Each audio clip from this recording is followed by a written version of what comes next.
আইন যদি এমন হয় যে ব্যক্তিকে স্বেচ্ছাচারী করে ফেলছে, তাহলে সেই আইন ন্যায় বিচার দিতে পারবে না।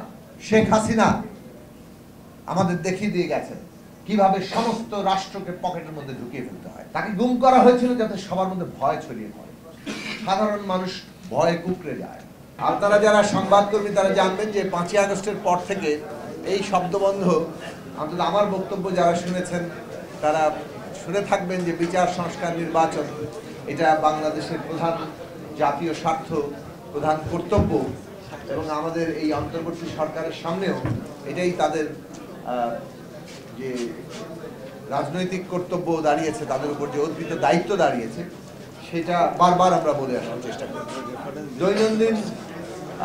দৈনন্দিন দায়িত্ব তো এই সরকারের আছেই, দেশের মানুষের নিরাপত্তা, অর্থনীতি ঠিক রাখা, কিন্তু যে অভ্যুত্থানের মধ্যে দিয়ে মানুষের আকাঙ্ক্ষা তৈরি হয়েছে, সেখানে এই তিনটি বিষয় আমাদের নতুন যাত্রার জন্য অত্যন্ত গুরুত্বপূর্ণ, বলতে পারেন অপরিহার্য।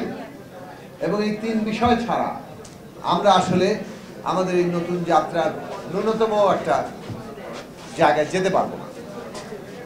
এখন এই যে ধরুন আমাদের 54 বছরের যে অভিজ্ঞতা, সেই অভিজ্ঞতার মধ্যে আমাদের যা কিছু অর্জন তা মানুষের অবদান, যাকে বলে যে ইনস্পাইট অফ দি গভর্নমেন্ট, জনগণ এই দেশে নানা কিছু অর্জন করেছে। মানে কিন্তু সরকারি এই যে সরকারের যদি ভূমিকা দেখেন, সরকারের ভূমিকার ক্ষেত্রে আমরা তাদের এমন এমন সব নেতিবাচক ভূমিকা দেখেছি, যাতে করে মানুষের আকাঙ্ক্ষা, মানুষের যে সম্ভাবনা, এই সব কিছু কেবল সীমিত হয়েছে তা না, অনেক ক্ষেত্রে ধ্বংস হয়েছে। এবং অনেক ক্ষেত্রে আমরা আমাদের উল্টো যাত্রা হেঁটেছি। শুরু থেকে এটা বলা চলে, কারণ একটা রাষ্ট্র পতন হয়েছিল লক্ষ লক্ষ মানুষের রক্তের উপর দাঁড়িয়ে, একটা যুদ্ধ করে, এবং সেই যুদ্ধের মধ্যেই ঘোষিত প্রতিশ্রুতি ছিল যে রাষ্ট্র তার সকল নাগরিকদের জন্য সাম্য, মানবিক মর্যাদা এবং সামাজিক ন্যায় বিচার প্রতিষ্ঠা করবে। Hire Google TV, endless color, smart living. এই যুদ্ধ ঐক্যবদ্ধ হয়েছে ঘোষণার ভিত্তিতে। এই প্রতিরোধের জায়গাটা জনগণকে যেভাবে ঐক্যবদ্ধ করেছে, সেটা এই প্রতিশ্রুতির উপর দাঁড়িয়ে।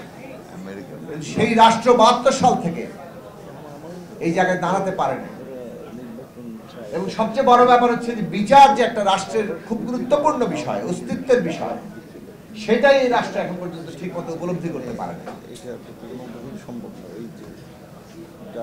আমরা কেন আইন তৈরি হয়, কেন এই প্রশ্নটা নিজেদের আমাদের নাগরিকদের প্রতিদিন করা দরকার।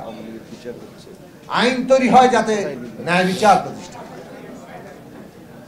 কাজে ন্যায় বিচার ছাড়া এই যে রাষ্ট্র যে আমরা বল প্রয়োগ করতে পারে, রাষ্ট্র যে ক্ষমতার একটা কেন্দ্রীভবন ঘটায়, আমরাই তো সেটা অনুমোদন দিয়েছি, নাগরিকরাই তো এই অনুমোদন দেয়। কিন্তু কেন দেয়?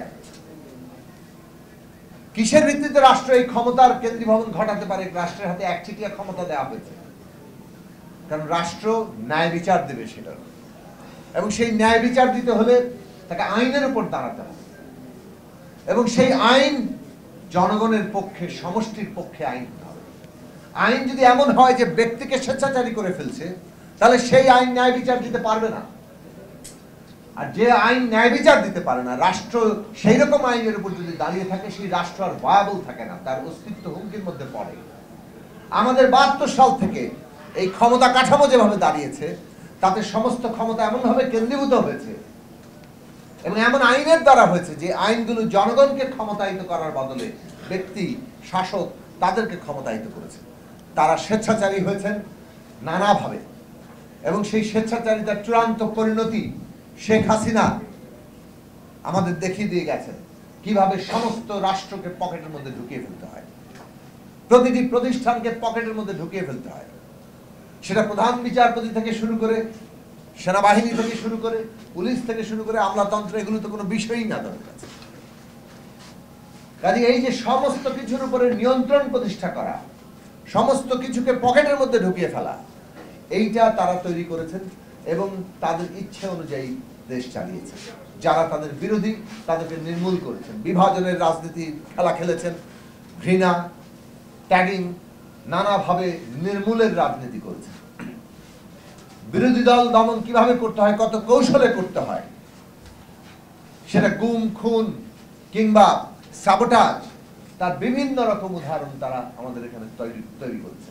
কত নিকৃষ্ট বিভৎস উপায়ে গুম খুন হয়েছে বিএনপি সহ এখানকার বিরোধী দলীয় রাজনৈতিক কর্মীরা, নাগরিকদের বিভিন্ন অংশের মানুষেরা, সাধারণ মানুষেরা, কারণ তারা ভয় উৎপাদন করতে চেয়েছে। এমন অনেক মানুষ গুম হয়েছেন, মনে হয়েছে যে এই মানুষটাকে কেন গুম করা হলো, এত গুরুত্বপূর্ণ তো সে নয়, এত ক্ষমতাধর তো সে নয়। তাকে গুম করা হয়েছিল যাতে সবার মধ্যে ভয় ছড়িয়ে পড়ে, সাধারণ মানুষ ভয়ে কুঁকড়ে যায়, এই ফ্যাসিবাদকে উপড়ে ফেলবে, তাকে উৎখাত করবে, এইরকম কোনো সাহস যাতে সে দেখাতে না পারে।